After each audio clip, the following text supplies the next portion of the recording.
하나님께서 24절, 26절, 28절 이 세 절을 보게 되면요, 공통된 표현이 나와 있습니다. 24, 26, 28절을 보게 되면 공통된 표현이 있습니다. 뭡니까?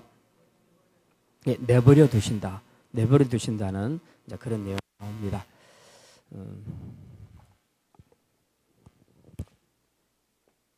24, 26, 28절에 보면 하나님이 내버려 두셨다. 내버려 두셨다. 이런 표현을 쓰고 있습니다. 우리 인간적인 말로 표현하면 포기했다. 네 마음대로 해라.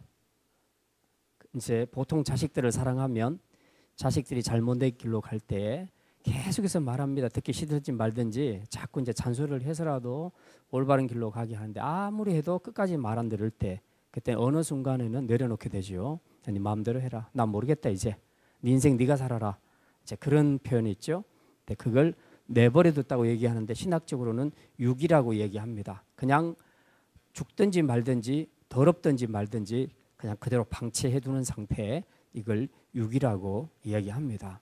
자, 하나님께서 왜 인간들을 그 더러운 죄를 짓는 그 모든 죄에 짓고 있는 그 상황을 그대로 내버려 두셨을까 하는 겁니다. 이제 우리가 그 세 가지로 말씀을 생각했죠. 하나님이 이렇게 내버려 두셨으니까, 내버려 두니까 어떤 일들이 생겼느냐 하면, 처음에는 하나님의 영광을 뭘로 바꿨다고 합니까? 기억나십니까?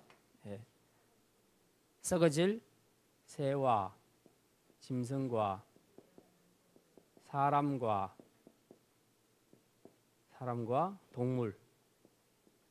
동물의 형상, 우상으로 바꾸었다. 요건 전부 썩어질 것들이고 하나님의 영광은 썩어지지 아니할 것들인데 이게 두 개를 바꿔버렸다는 겁니다. 바꿔버렸다. 바꾸었다. 자, 두 번째로는 창조 질서에서 남자와 여자를 통해서 하나님이 가정을 이루게 하셨습니다. 자, 이게 정상적인 가정인데 그런데 이들이 바꿔버렸다. 그래서 남녀, 예. 원래 이렇게 돼 있어야 되는데 이 자리에 여자 대신에 남자를 갖다 놨다. 그리고 이 자리에 남자 대신에 여자를 갖다 놨다. 그래서 남남, 여여, 이렇게 바꿔버렸다는 겁니다. 역시 바꾸었다는 얘기입니다. 하나님이 내버려 두시니까 그냥 니네들 하고 싶은 대로 한번 해봐라. 그리고 내버려 뒀더니 이런 일들이 생겼더라. 이런 일들이 생겼더라. 자, 이제 오늘 세 번째 말씀 생각할 겁니다. 이제 28절부터 나오는데 하나님께서 내버려 두시니까 어떤 사건이 일어나는가. 이제 28절에 이렇게 기록이 되어 있습니다. 또한 이들이 마음에 하나님 두기를 싫어하며 하나님께서 그들을 그 상실한 마음대로 내버려 두사 합당하지 못한 일을 하게 하셨으니, 가만히 내버려 뒀더니 합당하지 못한 일을 하더라는 거죠. 합당하지 못한 일이 뭐겠습니까? 그게 바로 죄지요.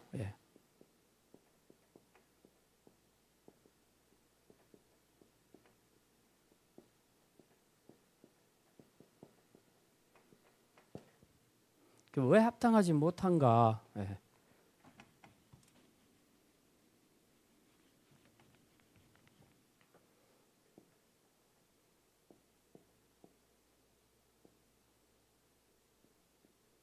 사람이 있는데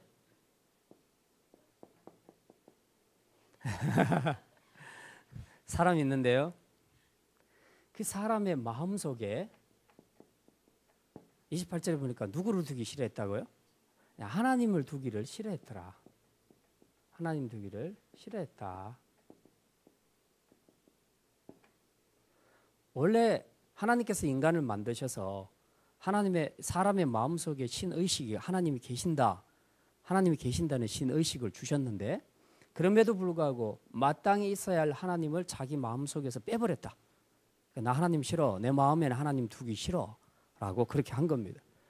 이제 애들 키우면서 애들 방에 한번 가보십시오. 책장에 어떤 책들이 꽂혀 있는가. 예. 잘 보시면 정말 유익하고 좋은 공부하는데 좋은 책들이 꽂혀 있으면 괜찮은데 거기에 이제 가끔씩 그런 책보다는 이상한 책들이 꽂혀 있는 그런 경우들이 있을 수도 있습니다. 서재에 정말 좋은 책들 반드시 있어야 될 책들이 있어야 되는데 그런 책은 없고 요상한 이상한 책들이 있더라.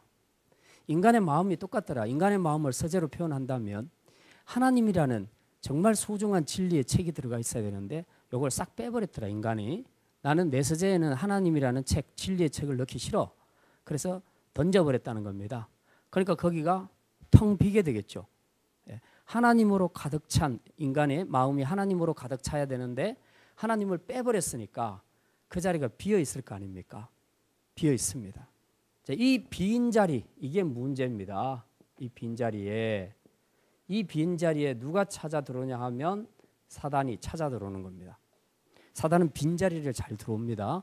그래서 7 귀신 쫓아내고 그 귀신을 쫓아냈더니 나중에 7 귀신을 데리고 들어왔더라. 이제 그런 표현도 쓰고 있지 않습니까? 그래서 사단이 이 자리에 들어옵니다. 내 마음속에 하나님이 계셔야 되는데 하나님을 빼버리니까 하나님 두기가 싫어서 빼버리니까 그 자리에 대신 사단이 들어오더라. 그러니까 사단이 들어오니까 그 다음부터 이 사람이 하는 행동들이 뭡니까? 전부 합당하지 못한 일을 하더라는 거죠. 합당하지 못한 일. 이제 그게 29절부터 쫙 기록이 되어 있습니다. 구체적으로 사단이 들어와서 어떤 죄를 짓도록 하는가 하는 그 내용이 기록이 되어 있습니다. 자, 이제 우리가 29절부터 차례대로 한번 보겠습니다. 하나님을 마음에 두기 싫어하니까 하나님께서 그 합당하지 못한 마음, 상실한 마음대로 그냥 내버려 뒀더라. 그랬더니 합당하지 못한 일을 하더라. 그러면 그런 것들이 어떤 일들인가? 자, 29절부터 봅니다.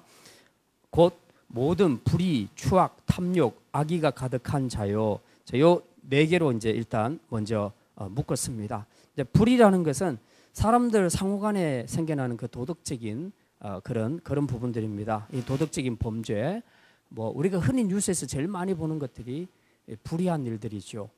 하나님의 형상을 따라 우리가 의롭게 살아야 되는데 그렇게 살지 못하고 그 뉴스만 틀면 거의 그 범죄 뉴스들이 많이 나오잖아요. 이게 다 불의라는 겁니다.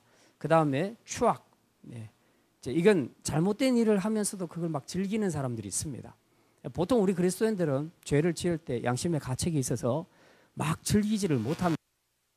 그러니까 한쪽의 마음에는 계속 찔립니다. 그런데 그런 거 없이 굉장히 그것을 즐기는 그런 사람들이 있다는 겁니다. 그 다음에 탐욕. 탐욕은 설명드릴 거 없이 이제 더 많이 갖고 싶어하는 그런 욕망이죠. 근데 마음으로 그냥 탐욕만 품고 행동으로 안 옮기면 별 문제 생기지 않습니다.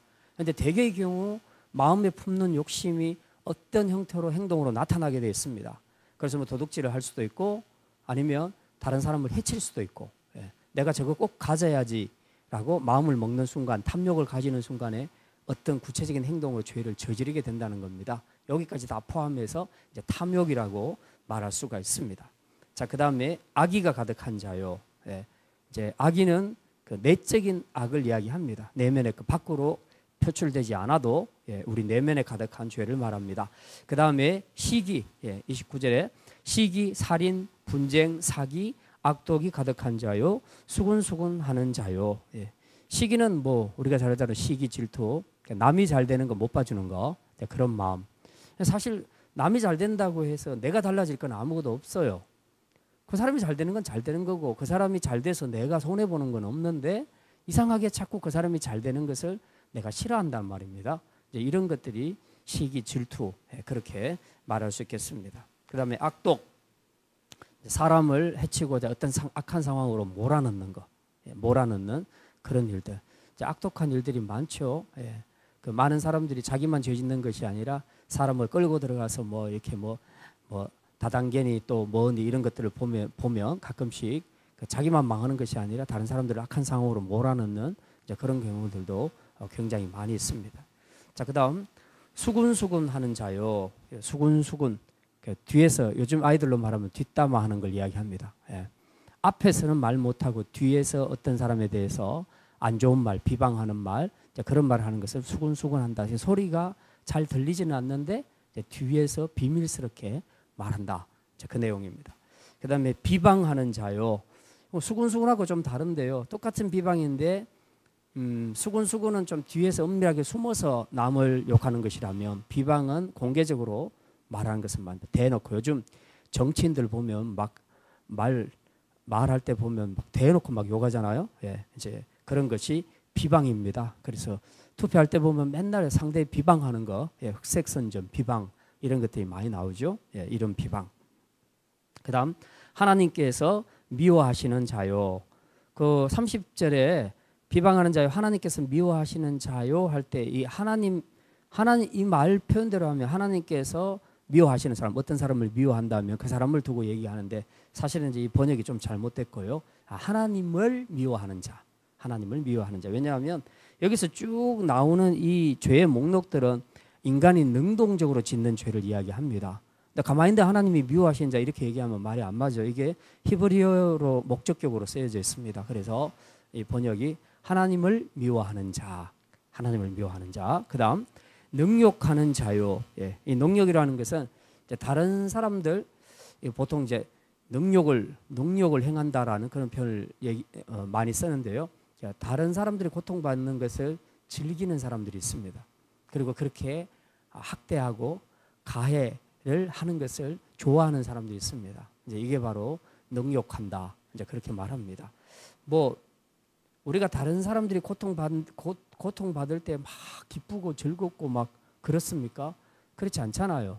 네, 오히려 우리 마음도 불편하잖아요. 네, 그렇지 않은 사람들이 있다는 겁니다. 이게 바로 능욕하는 자라. 그다음에 교만한 자, 자기 스스로를 높이는 자. 항상 자기가 높다고 생각하면 다른 사람들을 멸시하죠. 예, 이게 바로 교만입니다. 그다음에 자랑하는 자요. 보통 이제 이 교만한 자들이 자기가 잘났다고 생각하면 그때부터 이 말 저 말 막 꺼내놓기를 시작하는데 주로 자랑입니다. 자기 자랑할 거 없으면 자식 자랑하고, 자식 자랑할 거 없으면 뭐 다른 폐물 자랑하고, 뭐 어쨌든 사람이 자기가 잘났다고 자기를 높이려고 생각할 때는 언제든지 이런 자랑을 많이 행한다는 겁니다.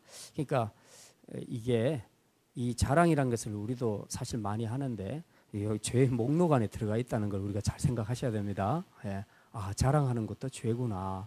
예. 그러니까 우리가 일상적으로 어떤 사실을 이야기하는 거하고 내가 다른 사람을 무시하면서 나 이만큼 잘났어 하고 과시하기 위해서 그런 마음을 하는 거하고는 조금 차이가 있다는 겁니다. 네. 그 다음에 악을 도모하는 자요. 예. 자신뿐만 아니라 그냥 도모한다. 예. 그냥 모이면 335 청소년들 모여서 자기 혼자만 죄 짓는 게 아니라 여러 친구들을 끌어들여서 같이 죄를 짓는 경우가 많습니다.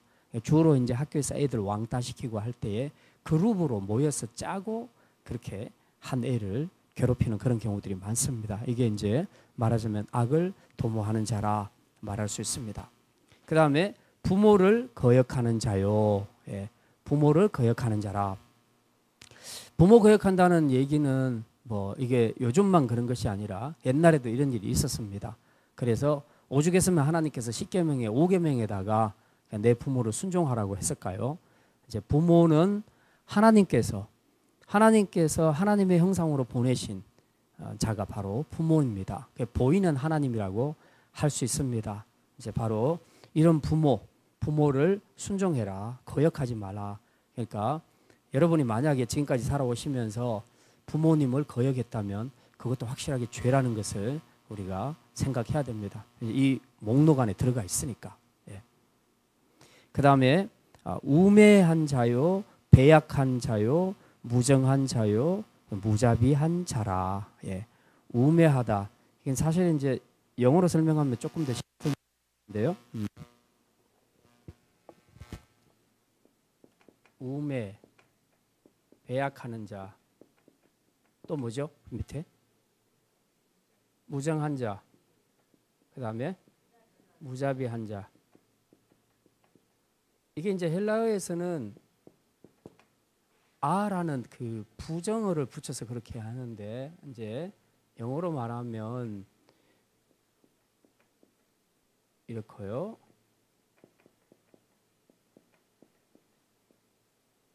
좋고요.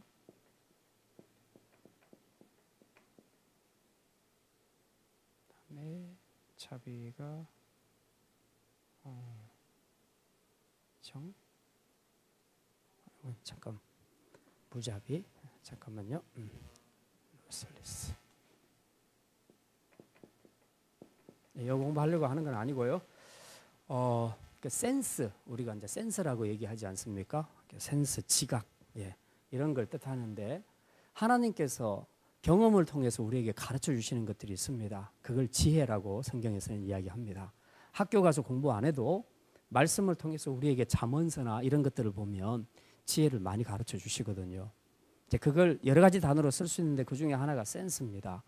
그래서 이 지혜를 따라서 사는 사람들은 축복을 받습니다.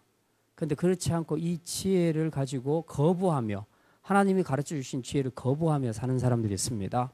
그런 사람들이 우매한 자라는 거죠. 그래서 지혜, LESS가 붙으면 부정어입니다. 아니라는 뜻입니다.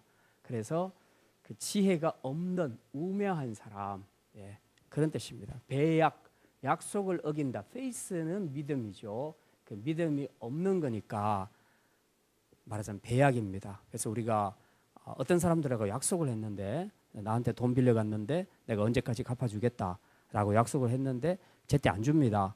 그래서 왜 안 주냐 하니까 지금 돈이 없어서 그런데 조금만 더 기다려달라. 그럼 언제까지 되겠냐? 그럼 다음 달까지 되겠다. 다음 달 기다리는데 또 안 줘. 또 안 줘. 계속해서 7번, 8번 계속해서 이제 미루는 겁니다. 그럼 돈을 못 받죠. 그 다음에 10번째 가가지고 언제 줄래 하면 다음 달에 주겠다 하면 믿어요, 안 믿어요? 안 믿잖아요. 예. 그러니까 지금 페이스, 믿음을 배반한 겁니다. 약속을 배반하는 거죠.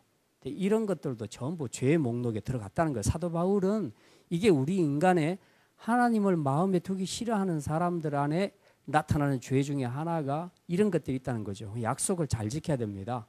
약속을 못 지키게 되면 이게 자꾸 반복되게 되면 그 사람은 믿음을 잃어버리게 돼요.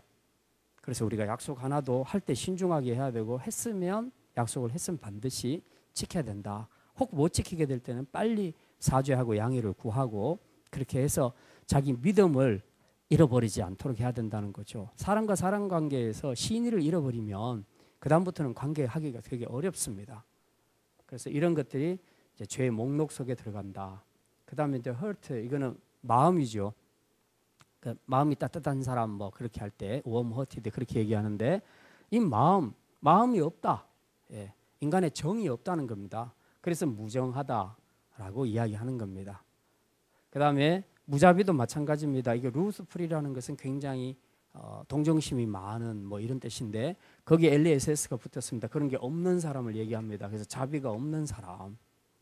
그래서 좀 보면 굉장히 저런 상황에서는 좀 이런 것 좀 도와주고 상대를 배려했으면 좋겠는데 충분히 할 수 있는데도 불구하고 아주 그 무자비하게 그렇게 탁 끊어버리거나 아니면 잔인하게 행하는 그런 사람들이 있습니다. 이제 이런 부류의 사람들도 다 거기에 이 죄의 목록들이 다 거기에 속한다고 사도 바울이 이야기를 하고 있습니다. 자, 그렇게 해서 이제 모두 세어보니까 21가지가 나옵니다. 21가지 죄가 나왔다는 거죠. 자, 이제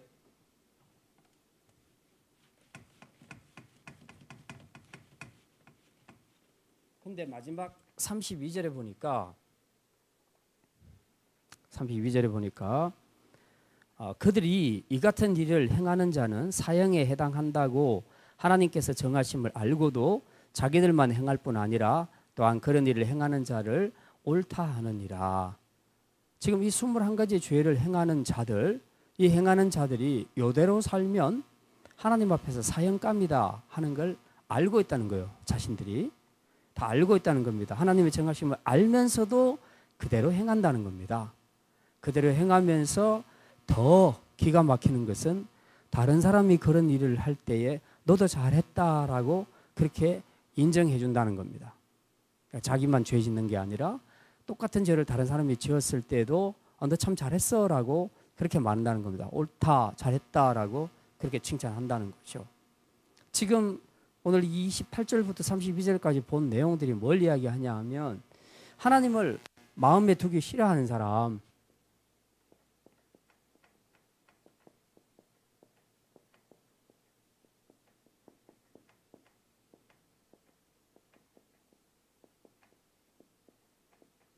하나님을 마음에 두기 싫어하는 사람에게 나타나는 현상들입니다. 예. 그래서 우리가 이제 방금 이 32절까지 우리가 내용을 살펴봤는데요. 예, 조금 정리하도록 하겠습니다. 왜 사람들은 하나님을 마음에 두기 싫어할까요? 지금 우리 참고하셔야 될 것은 지금 1장에 있는 내용들은 다 이방인들을 향해서 하나님을 거부하는 자들을 향해서 주시는 말씀입니다. 왜 사람들은 마음에 하나님 두기를 싫어할까요? 우리는 하나님을 마음에 두기를 좋아하잖아요. 근데 왜 이방인들은 하나님을 마음에 두기 싫어할까요?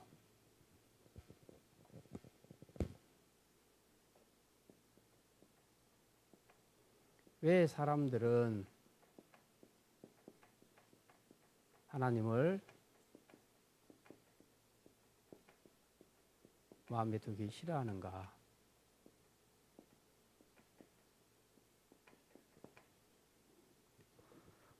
이제 애들을 키워보면요, 초등학교 때까지는 부모를 잘 따라다닙니다. 어디 놀러 가자, 누구 친척 집에 가자, 어디 가자 하면 잘 따라다녀요. 근데 중학교 때부터 서서히 이제 안 가려고 하기 시작합니다. 고등학교 때쯤 되면 거의 안 갑니다. 엄마 아빠 갔다 와, 난 집에 있을 거야. 무슨 얘기냐면 점점 더 독립적으로 되어 간다는 겁니다. 그리고 어릴 때는 뭘 몰라서 엄마 아빠를 따라다니는데 좀 크면서는 엄마 아빠 따라가 보니까 별 재미가 없더라는 거죠. 자기 나이 또래에서 느낄 수 있는 재미가 없는 겁니다. 그러니까 이제는 그렇게 들러리 하기 싫은 거예요. 그리고 이제는 자기만이 누릴 수 있는 그 나이대에 그 놀이가 있는 겁니다. 그 놀이를 하고 싶은 거죠. 그것도 가급적이면 부모가 없는 상태에서 부모 몰래 자기가 하고 싶은 그 놀이를 하고 싶은 겁니다. 그리고 점점 독립적이 되어가면서 부모들이 터치하는 것을 싫어합니다. 그러니까 이렇게 하지 마라, 저렇게 하지 마라. 그러니까 요즘 아이들 제일 안 되는 것이 아침에 일찍 일어나는 겁니다. 이게 굉장히 안 됩니다. 그러니까 부모들이 자꾸 아침에 일찍 깨우고 자꾸 잔소리를 하죠. 근데 되게 듣기 싫어하잖아, 아이들이. 되게 듣기 싫어합니다. 교회 다니는 아이들도 마찬가지예요. 지금 주일인데 예배가 9시인데 8시 50분까지 누워있다. 그러면은 부모님, 집사님들이 말할 수밖에 없죠. 그런데도 불구하고 막 짜증내잖아요. 신경질 내고. 왜 이렇게 깨우냐고. 그렇게 얘기합니다. 근데 아이들은 점점 더 자기만이 누리고 싶은 그런 문화, 그런 놀이, 그런 것들로 자기의 인생을 재미있게 만들어 가려고 하는 그런 것이 있습니다. 그러니까 부모가 자꾸 간섭하는 걸 싫어한다는 거죠. 그래서 부모 많이 간섭하는 아이들은 할 수만 있으면 빨리 독립을 하려고 생각을 합니다. 이제 그런 것이 무슨 얘기냐 하면 우리가 자율이라고 그렇게 말하는데 그것이 이 자율이란 것이 결국은 자기가 왕이 되는 삶입니다. 자기가 왕이 되는 삶이라는 거죠. 하나님을 내 마음속에 모시는 순간 하나님이 왕이 되잖아요. 그러면 우리는 왕에게 복종하는 삶을 살아야 되죠. 그런데 하나님이 어떻게 살라고 말하실지 다 안단 말이에요. 지금 분명히 너는 거짓말하면 안 되고 뭐 하면 안 되고 하나님께서 쭉 말씀하시는데 그거 전부 하고 싶은 것들이라. 내가 하고 싶은 것들인데 하나님 내 마음에 모셔놓으면 너무 방해를 많이 받을 것 같단 말이죠. 그러니까 자유를 외치는 겁니다. 그래서 하나님을 좀 내 마음속에서 싹 지워버렸으면 좋겠다. 하나님 지워버리고 내가 내 인생의 주인이 돼서 그냥 내가 하고 싶은 것 마음껏 좀 했으면 좋겠다. 그겁니다. 청소년들의 심리하고 똑같아요. 청소년들이 가급적이면 부모님들이 야 2박 3일 동안 어디 친척집에 좀 가야 되는데 미안해서 어떡하냐. 전혀 미안해할 필요 없습니다. 애들은 너무 좋아합니다. 더 오래 계시다가 오라고. 주로 애들은 그렇습니다. 왜냐하면 부모 밑에서 간섭받으면서 하고 싶은 거 못하는 것보다 부모 없으면 뭐든지 자유거든요. 하고 싶은 걸 다 할 수 있어요. 바로 그겁니다. 이런 상태가 심해지게 되면 이제 억압받는 아이들은 이제 전부 다 가출을 해버리는 겁니다. 그래서 정말 자기가 하고 싶은 대로 살려고 몸부림치는 애들은 다 가출을 해버립니다. 이제 우리가 영적으로 봤을 때 하나님 앞에서 자율적인 존재로 서려고 하는 그런 모습들이 있다는 거죠. 원래 자율이라는 것은 좋은 말이에요. 독립적이라는 뜻에서 좋은 말인데 영적으로 하나님 앞에서 하나님과의 관계에서는 이게 좋은 것이 아닙니다. 왜냐하면은 내가 왕이 되겠다는 뜻이에요. 자율이라는 것은. 부모님도 아니고 하나님도 아니고 내가 내 인생에 내가 왕이 돼야 되겠다는 거예요. 그래서 내가 하고 싶은 건 내가 결정하겠다. 제발 간섭하지 말라. 나는 당신들 말을 듣고 그렇게 매여서 살기 싫다. 그래서 자율은 대부분 자유를 전제로 합니다. 자유롭게 살고 싶다는 거죠. 그런데 문제는 이 자유가 어떻게 됩니까? 애들이 난 자유롭게 살고 싶어. 그래가지고 가출을 했다. 걔들이 행복하게 삽니까? 아니죠. 자기는 자유를 선포하고 지긋지긋한 부모 밑에서 나가서 사는 것이 더 행복할 줄 알고 나갔는데 나가서는 당장 밥 먹고 살 것이 없으니까 여기저기 돌아다니다가 나쁜 놈들한테 걸려서 이상한 업소에 들어가서 그렇게 일하고 몸 베리고 그리고 상처받고 두들겨 맞고 만신창이가 되는 그런 경우들이 얼마나 많습니까? 그러니까 인간이 하나님 앞에서 자율적인 존재로 서려고 할 때 자유를 선포하고 나가게 되면 진짜 자유를 얻는 것이 아니라는 거예요. 여기서는 또 다른 이 구속이 이루어진다는 겁니다. 그게 뭐냐 하면 사단에 의해서 종노릇 하게 된다는 거죠. 종노릇. 그래서 깡패 집단들한테 걸려 들어가 가지고 거기서 완전히 몸값 지불하지 않으면 나올 수 없는 그런 사례들을 굉장히 많이 보지 않습니까? 그러니까 진짜 하나님 안에서 누리는 것이 그것이 진짜 참된 자유라는 겁니다. 근데 많은 사람들이 이 하나님 안에서 사는 것을 억압이라고 생각해요. 구속이라고 생각합니다. 그러니까 내가 뭐 이것도 못하고 저것도 못하고 하나님 믿으면 뭐 거짓말도 못하고 도둑질도 못하고 근데 못하고 하는 것들이 보면 전부 다 나쁜 것들이잖아요. 하나님이 좋은 걸 하지 말라고 한 적은 없잖아요. 다 나쁜 거. 거짓말, 살인하고 미워하고 이 21가지 죄. 이거 잘 들여다보시면 이 중에서 이 항목은 너무 좋은 항목인데 이런 부분이 있습니까? 없잖아요. 다 나쁜 것들이잖아요. 이런 걸 하지 말라고 하시는 거예요. 근데 그걸 하고 싶은 거예요, 인간이. 하고 싶은데 하나님을 자신의 왕으로 모시면 그거 못하겠으니까 하나님을 지워버린다는 거죠. 하나님 마음에 두기 싫어서 뺀다는 겁니다. 근데 결국은 이렇게 간다는 거죠. 그래서 결국은 우리 마음속에 지금 하나님을 두고 싶어하는 마음이 있냐 없냐 이제 그것을 한번 확인을 해보면 진짜 우리가 하나님의 구원받은 자인가 하는 것을 알 수 있습니다. 우리가 약해서 죄를 짓는가 하고 적극적으로 내 마음속에 하나님 두기를 싫어서 지워버리는 것하고는 확실하게 다른 거죠. 자, 그 다음에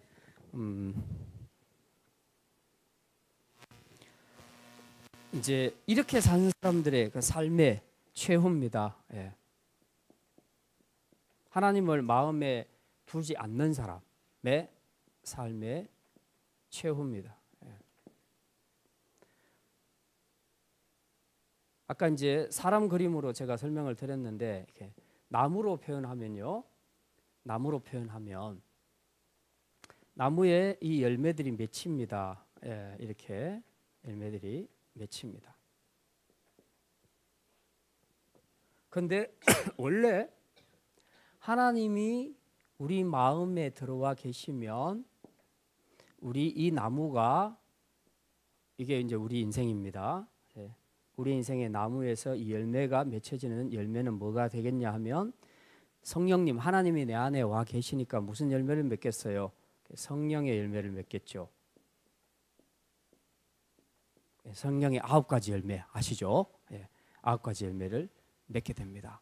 그러니까 그 단어들 한번 생각해 보시죠. 사랑과 희락과 화평과 양성과 온유와 충성과 절제와 인내와 이런 것들을 생각해 보면 그 단어들하고 오늘 여기 21가지 죄의 목록들하고 한번 나란히 놓고 한번 비교해 보십시오. 느낌이 어떤가? 전혀 다르지 않습니까? 그죠? 하나님을 마음에 두기를 소원하는 자, 그런 사람들은 당연히 성령의 열매를 맺게 됩니다. 이 열매는 너무 좋은 열매들이잖아요. 그런데 하나님을 마음에 두기 싫어하는 사람들은 어떤 열매를 맺게 되겠습니까? 이런 사람들도 열매를 많이 맺어요. 많이 맺는데 결국은 어떤 열매들입니까? 아까 우리가 본 대로 불의와 추악과 사기와 이런 죄의 열매들을 맺는 거죠. 죄의 열매들을 많이 맺게 된다는 겁니다. 그러니까 인간이 당연히 우리 마음속에 모셔야 될 하나님을 모시지 않게 되면 이런 현상이 생기는 겁니다. 근데 왜 그러냐 하면 아까는 제가 사람 마음으로 설명을 했는데 나무로 비유한다면 나무에서 제일 중요한 건 뿌리예요. 사실 뿌리입니다. 이 뿌리가 어디에 있냐 하는 것이 중요한 겁니다. 뿌리가 물가에 있느냐 아니면 사막 한가운데 있느냐에 따라서 나무가 열매 맺는 것이 달라져요. 그리고 잎사귀 색깔도 달라지게 됩니다. 잎이 누렇게 떴다 무슨 문제가 생긴다 그러면 열매가 문제가 있는 게 아니고 뿌리가 문제가 있는 거예요. 뿌리가. 우리 인생의 뿌리가 지금 하나님께 있어야 되는 겁니다. 하나님께. 하나님과 하나님의 말씀에 뿌리를 두고 있으면 당연히 여기서 최상의 생명이 공급돼서 최고의 열매를 맺게 되는 거죠. 성령의 9가지 열매를 맺게 되는 겁니다. 근데 마음에 하나님 두기를 싫어해서 이 뿌리가 인생의 뿌리에서 하나님이 없어요. 하나님이 없습니다. 하나님이 없으면 여기에 누가 들어온다고요? 사단이 들어온다고 했잖아요. 그러니까 이 사단에게 어둠의 세력에 뿌리를 내린 인생은 맺는 열매가 당연히 이 죄의 열매를 맺을 수밖에 없다는 겁니다. 그러니까 하나님을 마음에 두기 싫어하게 되면 결국은 이런 나무로 된다는 거죠. 그래서 우리가 길거리 지나가면서도 보면서 잎이 누렇게 된 나무들, 또 열매는 보면 정말 보잘것없는 그런 열매 맺은 나무들, 근데 그런 것들을 봐도 벌써 한눈에 저건 병든 나무다 하는 것을 대부분 알아보지 않습니까? 근데 우리 영혼은 더 말할 것도 없다는 거죠. 병든 정도가 아니고 아주 악한 열매들을 적극적으로 그것도 아주 풍성하게 많이 맺는다는 겁니다. 하나님을 마음에 두지 않으면. 이게 인간의 선택이 결국은 이게 얼마나 마지막에 크게 우리 인간에게 파멸을 가져다 주는지 우리가 알 수 있습니다. 하나님을 마음에 두기 싫어하는 자들에게 나타나는 현상이라는 거죠. 예. 그리고 물론 이런 죄들을 뭐 누가 짓고 싶어서 짓겠냐? 근데 사실은 굉장히 짓고 싶어서 짓잖아요. 사람들이. 어떤 사람이든지 간에 관계없이 죄를 지을 때는 싫은데 죄를 짓는 사람 경우는 별로 없습니다. 우리 그리스도인들 같은 경우 어떤 외부의 억압이나 강압이 있을 때에 나 그거 죄 안 짓고 싶은데 짓게 되는 경우는 종종 있어도 가만 내버려두면 사람들이 죄를 적극적으로 잘 짓는 이유는 죄가 재밌어요. 죄가 주는 달콤함이 있습니다. 되게 매력적입니다. 유혹적입니다. 그 죄를 즐기는 동안에 내 안에 굉장한 쾌감들이 옵니다. 그게 있으니까 사람들이 하잖아요. 그런 죄를 짓잖아요. 죄 짓는데 괴로우면 누가 짓겠어요? 그거? 오히려 우리가 선을 행하는 것이 더 어렵죠. 선은 자기를 내놔야 되고 희생해야 되고 섬겨야 되니까 힘들잖아요. 그러니까 사람들은 안 하려고 하죠. 그렇지만 남께 거저 먹고 그냥 내가 어떤 죄를 계속 누리게 된다면 아주 수월하게 할 수 있는 거니까 당연히 그 죄를 지으려고 하는 것이죠. 이제 어떤 사람이 그 어촌에서 이제 굴 껍질 있죠. 예. 굴을 깨서 딱 벗겼는데 보니까 그 안에 굴은 없고 물고기가 요만한 게 들어가 있더랍니다. 그 굴 안에 그 굴 껍질 안에. 그래서 가만히 보니까 이게 이제 거의 바닥바닥 다 죽어가는 거예요. 그러니까 얘가 이 굴 껍질을 열었을 때에 그 안에 굴을 보고 먹으러 들어간 거예요. 들어가서 열심히 먹고 있는 동안에 굴 껍질이 닫혀버린 거예요. 닫혀버리니까 굴은 열심히 잘 먹었는데 나올 길이 없는 거예요. 그래서 결국은 죽게 되는 겁니다. 우리 인간의 인생을 살면서 많은 경우에 이런 오류를 많이 범한다는 거죠. 그 눈앞의 달콤함, 매력적인 거, 이 유혹 앞에 우리가 반응해서 그냥 안 보고 들어가 버리는 겁니다. 열심히 그 죄를 즐기고 있는 동안에 굴껍질이 닫혀버리는 거예요. 닫혀버리면 끝인 거예요. 말하자면 사단에게 딱 걸려 들어가는 거 버립니다. 사단이 우리를 딱 걸고 들어가게 되면 그때부터는 내 힘으로 벗어나지를 못합니다. 완전히 수렁에 빠진 상태가 되는 거죠. 결국 그러다가 죽는 거죠. 그래서 정말 이런 그 유혹에 빨려 들어가기 전에 우리가 먼저 그런 부분들을 확실하게 경계를 하고 이 죄에 대해서는 분명하게 우리가 어떤 선을 그어놓고 확실하게 자기를 지키지 않으면 나도 모르게 이런 죄가 주는 쾌감과 매력과 유혹 앞에서 넘어가서 자기도 모르게 그 죄를 따라 들어가 버리게 된다는 거죠. 그러다가 이제 굴껍질이 다치면 끝나는 겁니다. 지금 우리가 뉴스에서 보는 혹은 우리 주변에서 많이 듣고 있는 그 이상한 사건들, 큰 사건들을 보면 대부분 다 그런 것들입니다.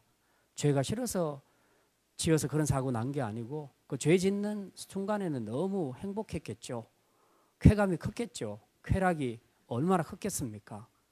그 달콤한 유혹을 못 이겨내고 결국 그 죄를 짓다가 마지막에는 굴껍질이 다쳐서 이제 쇠고랑 차고 들어가는 이제 그런 일들이 일어나게 되는 거죠. 결국은 파멸입니다. 하나님을 마음에 두기 싫어하는 사람의 최후는 이런 죄의 열매를 많이 맺다가 마지막에는 그 죄값으로 파멸하게 되는 것이라는 거죠. 이게 공식입니다. 왜냐하면 이 뿌리에 누가 있냐면 사단이 있기 때문에 그렇습니다. 사단이 계속해서 죄의 열매를 맺게 해서 마지막에는 죽도록 만드는 겁니다. 사단은 우리를 멸망시키려고 온 자라고 그러잖아요. 예수님은 우리에게 영생을 주기 위해서 살리기 위해서 오신 자라면 사단은 우리를 멸망시키기 위해서 온 자라.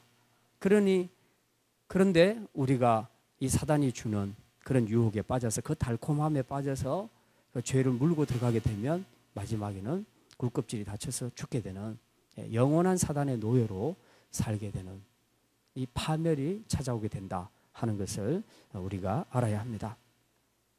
그다음 마지막으로 그 32절에 보면 사형죄임을 알고도 죄를 짓고 또 죄를 짓는 사람들을 옳다 한다. 적극적으로 옳다 한다고 그렇게 말하고 있습니다.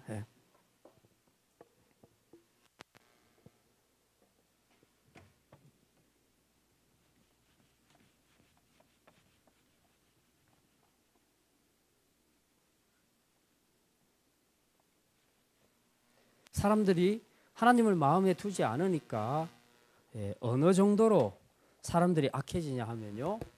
32절에 보니까 두 가지를 얘기합니다. 하나는 하나님의 정하심을 알고도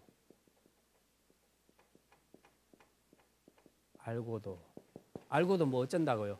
죄를 짓는다는 거죠. 이 죄 지으면 사형이야 라는 하나님의 법령을 알고 있다는 겁니다. 다 아는데도 불구하고 계속 죄를 짓는다는 거죠. 그러니까 우리가 참 아는 것은 굉장히 중요하지만 안다고 해서 우리의 삶이 달라지는 것은 아니다. 우리가 아는 것이 우리 영혼을 세우지는 못한다는 거죠. 굉장히 주의해야 됩니다. 많은 그리스도인들이 신앙생활을 하면서 몰라서 죄 짓는 경우는 얼마나 됩니까? 대부분 다 알잖아요. 알면서 죄를 짓잖아요. 근데 이게 무섭다는 겁니다. 사람이 반복해서 이렇게 하면 안 된다, 죽는다 하는 것을 알면서도 자꾸 죄를 짓기 시작하게 되면 그때부터 되게 무뎌집니다.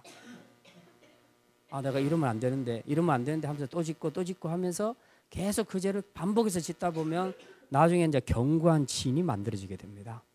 그러면 그 다음부터는 이러면 안 되는데 하는 생각도 점점 없어집니다. 그냥 자연스럽게 그 죄를 계속 반복해서 짓게 된다는 것이죠. 하나님의 정하심, 법령, 이건 법이야, 안 돼, 죽어, 너희들이 형벌을 받을 거야 라는 것을 다 말했음에도 불구하고 그들이 알고도 죄를 짓는다. 두 번째로는 자기만 짓는 것이 아니라 남들이 죄를 지을 때도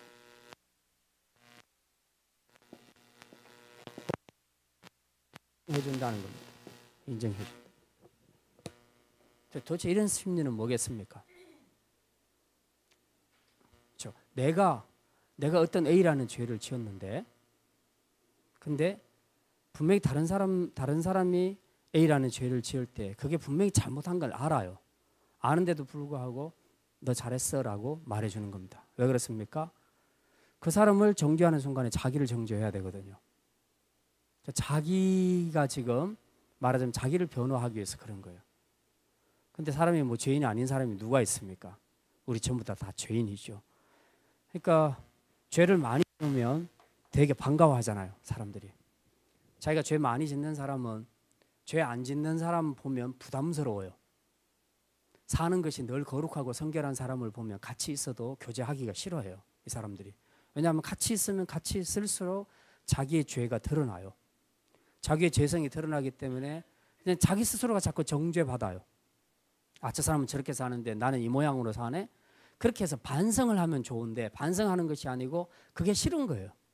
그러니까 그런 사람들은 같이 안 놀고 싶어. 대신에 죄 많이 짓는 사람, 자기처럼 죄 많이 짓는 사람이 오면 잘했다 하고 원래 우리 인생이 그런 거지 뭐 그러면서 서로 위로하고 자축을 벌이면서 함께 죄를 짓는 겁니다. 그러니까 자기만 죄를 짓는 것이 아니라 다른 사람이 지은 죄도 다 옳다고 인정을 해준다. 지금 이 사회가 다 그렇게 가고 있습니다. 허용적인 사회로 가고 있어요. 이 상대주의가 보면요, 뭐 너 잘못했다 이러지 마라고 그렇게 말하지 마라고 합니다. 그 사람 그렇게 죄 지을 수 있어. 그 사람 그건 자유야. 이제 그렇게 계속 그렇게 살아가는 때에 그런 인생관을 가지고 살도록 하는 겁니다. 왜? 자기도 그러니까. 이게 절대 규범이 없으면, 하나님이 우리 안에 없으면 모든 것들이 다 이렇게 가는 겁니다. 모든 것들이 다 나도 죄 지었으니까 그럴 수 있지 뭐. 사람이 너도 죄 지었는데 너도 그럴 수 있지 뭐. 죄인끼리 서로 이해하고 살자. 다 이렇게 가는 겁니다. 이렇게 가요. 우리가 이제 교회 안에서도 이런 문화가 자꾸 들어오기 시작하면 정말 위험합니다. 물론 우리가 완벽하지는 않아요. 저나 여러분이나 완전하지는 못합니다. 그래서 다른 사람이 죄를 지었을 때 허물이 드러날 때 막 그걸 정죄하고 이렇게 하라는 뜻이 아닙니다. 그런 뜻은 아니지만 잘했다고 칭찬하면서 나도 그러니 너도 그렇고 그러니 우리 서로 정죄하지 말고 서로 죄 짓고 가는 것에 대해서 서로 다 이해하자라고 가는 것은 교회 공동체가 아니라는 얘기입니다. 그건 절대 그러면 안 된다는 거예요. 나도 그렇게 죄 지었는데 니도 그렇게 죄 지었네. 정말 우린 죄인이네. 우리 함께 회개하자. 이렇게 가야 되는 거예요. 그렇게 해서 어쨌든 하나님 앞에 세상과 구별된 거룩한 공동체로 세워가야 되는 것입니다. 근데 지금 이 사회는 그렇지 않다는 거죠.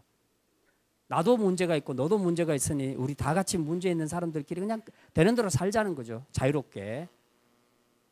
그러니까 잘 믿는 사람, 바르게 살려고 하는 사람, 거룩하게 사는 사람은 다 왕따가 되는 겁니다. 근데 이런 문화가 교회 안에서까지 일어나게 되면 심각하다는 거죠. 적어도 교회 안에서는 이런 일이 없어야 된다. 하나님의 정하심을 알고도 죄를 짓는 이런 일이 없어야 되고, 혹 내가 그렇게 살아도 저 사람이 그렇게 살지 않을 때에 그것에 대해서는 함부로 말을 하면 옳다고 말을 하면 안 된다는 거예요. 차라리 할 말 없으면 입 다물고 가만히 있으라는 거죠. 그런데 왜 자기도 그 죄 지으면서 그 죄 짓는 사람한테까지 옳다고 얘기하냐는 거죠. 그게 옳다고 말하는 순간에 하나님께서 주신 법령이 깨지잖아요. 하나님이 하신 말씀이 다 잘못된 것이 되어버리잖아요. 차라리 그리스도인들이 죄를 지어서 그럴 때는 나하고 똑같은 죄를 누가 지으면 그냥 입 다물고 가만히 있는 게 낫다는 거죠. 분명히 잘못된 것은 잘못된 것이고, 그래서 하나님 앞에 함께 서도록 하는 게 이게 이제 우리 교회 공동체가 해야 할 일입니다. 오늘은 마지막으로 이제 이 말씀 다 정리하면서 오늘 주제는 한마디로 이런 겁니다. 사람이 마음에 하나님 두기 싫어하는 것에 대한 이야기입니다. 이제 자전거를 보게 되면